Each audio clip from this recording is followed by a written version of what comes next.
दोस्तों तो कल से मार्केट में एक और शानदार कंपनी का आईपीओ ओपन होने वाला है और ये आईपीओ होने वाला है चंदन हेल्थ केयर का आईपीओ। तो चले जानते हैं कि इस आईपीओ का एंकर लिस्ट कैसा आया है, इसका ग्रे मार्केट में प्रीमियम किस प्राइस के ऊपर ट्रेड कर रहा है, कंपनी क्या काम करती है, इसके फाइनेंशियल कैसे हैं और इस आईपीओ में अप्लाई करना है या फिर नहीं करना है। तो चलिए वीडियो को शुरू करते हैं। लेकिन इससे पहले कि मैं वीडियो को शुरू करूँ, अगर आप इस चैनल पर पहली बार विजिट कर रहे हैं या फिर आपने चैनल अब तक सब्सक्राइब नहीं किया है तो चैनल को सब्सक्राइब कर लें और वीडियो को भी लाइक कर दें। तो सबसे पहले आईपीओ के डिटेल्स के बारे में बात करें तो आईपीओ 10 फरवरी से यानी कि कल से ही खुलने वाला है और 12 फरवरी को क्लोज होगा। फेस वैल्यू 10 रुपये पर शेयर है। बुकिंग प्राइस 159 है और आईपीओ में 800 शेयर्स का लॉट रखा गया है। आईपीओ के साइज को देखें तो आईपीओ 107.36 करोड़ का है, जिसमें 70.79 करोड़ के फ्रेश इशू हैं और 36.57 करोड़ का ऑफर फॉर सेल रखा गया है। ये सेमी आईपीओ है तो कंपनी एनएससी एसएमई के ऊपर लिस्ट होने वाली है। इस आईपीओ के रिजर्वेशन पोर्शन को देखें तो इस आईपीओ में क्यूआईबीज के लिए 50% का पोर्शन है, रिटेलर्स के लिए 35% और एचएनआईज के लिए 15% का पोर्शन दिया गया है। इस आईपीओ में एंकर इन्वेस्टर्स की ओर से बिडिंग फ्राइडे को ही देखने को मिली और एंकर इन्वेस्टर्स को इस आईपीओ में 18,48,800 शेयर्स ऑफर किए गए हैं, यानी कि 29.40 करोड़ का जो पोर्शन है ये एंकर इन्वेस्टर्स को एलोकेट किया गया है। तो चलिए इसके भी एंकर लिस्ट को देख लेते हैं। अब इस आईपीओ के अगर एंकर लिस्ट को देखें तो आईपीओ के एंकर लिस्ट में आपको टोटल 14 एंकर इन्वेस्टर्स आते हुए देखने को मिले हैं। तो 107 करोड़ का आईपीओ है और आईपीओ में 14 एंकर इन्वेस्टर्स आए हैं, तो काफ़ी बढ़िया एंकर लिस्ट है, यानी कि बड़े इन्वेस्टर्स आईपीओ को लेकर काफ़ी इंटरेस्टेड देखने को मिल रहे हैं। अब इस कंपनी के बिजनेस के बारे में बात करें तो ये कंपनी सितंबर 2003 में इनकॉर्पोरेट हुई है। तो कंपनी को काम करते हुए करीब 21 साल हो चुके हैं और कंपनी नॉर्थ इंडिया में डायग्नोस्टिक सेंटर्स के साथ ही पैथोलॉजी और रेडियोलॉजी टेस्टिंग सर्विसेज भी ऑफर करती है। तो इस कंपनी का एक आपको फ्लैगशिप लेबोरेटरी देखने को मिलता है, साथ ही इसके सेंट्रल लेबोरेटरीज हैं और 26 इसका सैटेलाइट सेंटर है। इसके अलावा कंपनी के 300 से भी ज़्यादा कलेक्शन सेंटर्स हैं।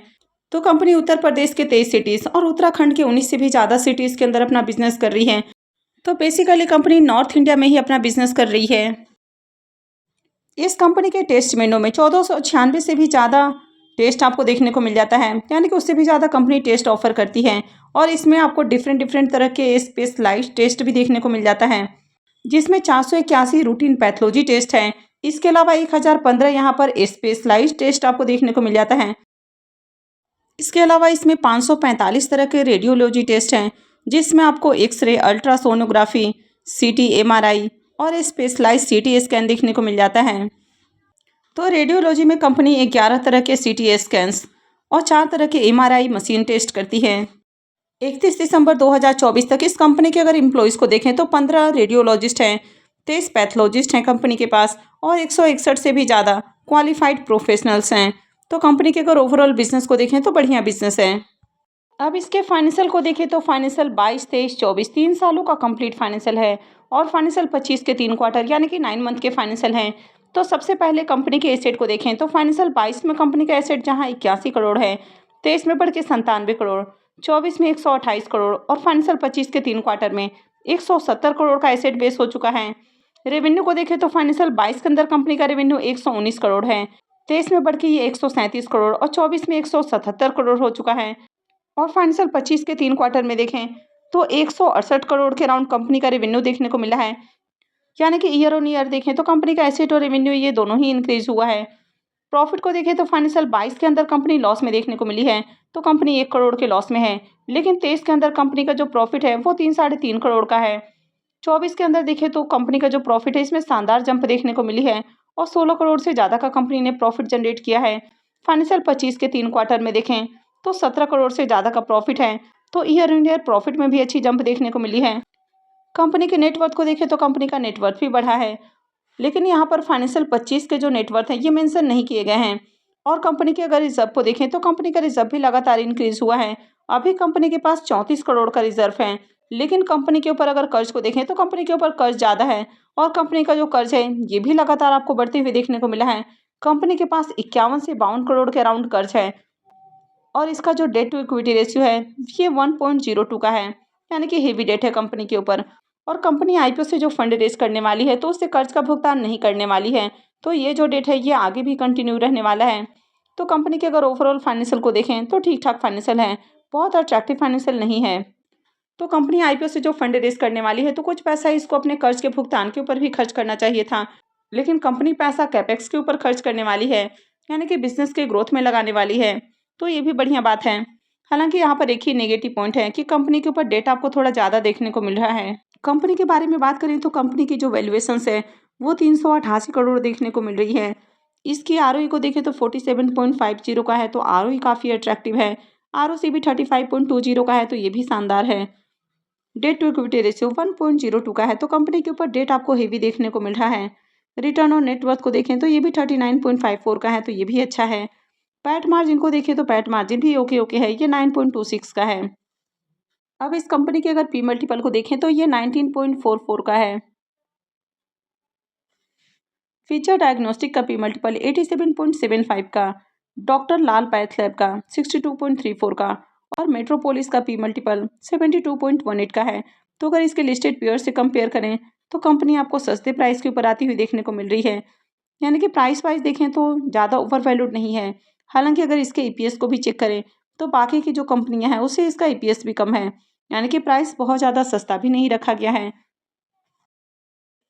आईपीओ के ऑब्जेक्टिव के बारे में बात करें कि कंपनी आईपीओ से जो फंड रेज करेगी तो उसका यूज कहाँ करने वाली है, तो सबसे पहला यूज हो जाता है कि कंपनी लखनऊ के जानकीपुरम में एक न्यू फ्लैगशिप डायग्नोस्टिक सेंटर लगाने वाली है।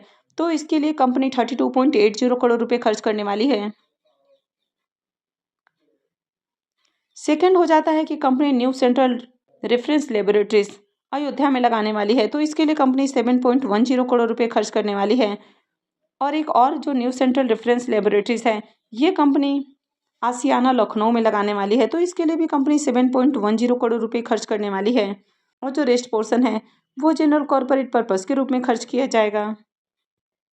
अब इस आईपीओ के लॉट साइज को देखें तो आईपीओ में 800 शेयर्स का एक लॉट होने वाला है और एक लॉट के ऊपर इन्वेस्टमेंट अमाउंट 1,27,200 रुपये रहेगा। इस कंपनी में प्रमोटर्स की होल्डिंग को देखें तो प्रमोटर्स की होल्डिंग 69.96% है और आईपीओ लिस्टिंग के साथ ही प्रमोटर्स की होल्डिंग भी कम हो जाएगी। अब इस आईपीओ के शेड्यूल को देखें तो आईपीओ 10 फरवरी से यानी कि कल से खुलने वाला है और ये 12 फरवरी को क्लोज होगा। आईपीओ का अलॉटमेंट डेट 13 फरवरी होने वाला है। रिफंड डेट 14 फरवरी रहेगा। क्रेडिट डेट भी 14 फरवरी है और आईपीओ की लिस्टिंग 17 फरवरी को होने वाली है। तो चलिए अब इसके प्रीमियम को भी देख लेते हैं। अब इस आईपीओ के अगर प्रीमियम को देखें तो इसका प्रीमियम अभी 10 रुपये के ऊपर ट्रेड कर रहा है। आईपीओ में 800 शेयर्स का लॉट है, यानी कि आईपीओ से 8,000 रुपये करीब प्रॉफिट होने की उम्मीद है। इसके प्रीमियम को देखें तो प्रीमियम 6% के ऊपर ट्रेड कर रहा है। तो प्रीमियम देखें तो बहुत अच्छे प्राइस के ऊपर देखने को नहीं मिल रहा है, फिलहाल लो प्राइस के ऊपर प्रीमियम ट्रेड कर रहा है। वैसे कंपनी को देखें तो कंपनी बढ़िया है, फाइनेंशियल भी ठीक ठाक है। आईपीओ के अगर एंकर लिस्ट को देखें तो आईपीओ का एंकर लिस्ट भी काफ़ी बढ़िया देखने को मिला है, यानी कि ओवरऑल बढ़िया आईपीओ है। लेकिन जब तक ग्रे मार्केट में आपको बढ़िया डिमांड देखने को नहीं मिलती है और आईपीओ में बढ़िया एप्लीकेशंस नहीं लगता है तब तक आपको इस आईपीओ में अप्लाई नहीं करना है।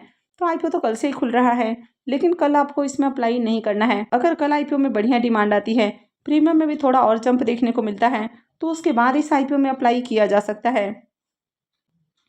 तो मैं आगे भी इससे रिलेटेड अपडेट आपको देती रहूँगी कि आगे आपको कब इस आईपीओ में अप्लाई करना है। तो आगे भी ऐसे ही और अपडेट से जुड़े रहने के लिए चैनल से जुड़े रहें, चैनल को सब्सक्राइब करके रखें। और अगर आपने इस वीडियो को अब तक लाइक नहीं किया है तो वीडियो को भी लाइक कर दें। वीडियो को अंत तक देखने के लिए आप सबको बहुत बहुत धन्यवाद।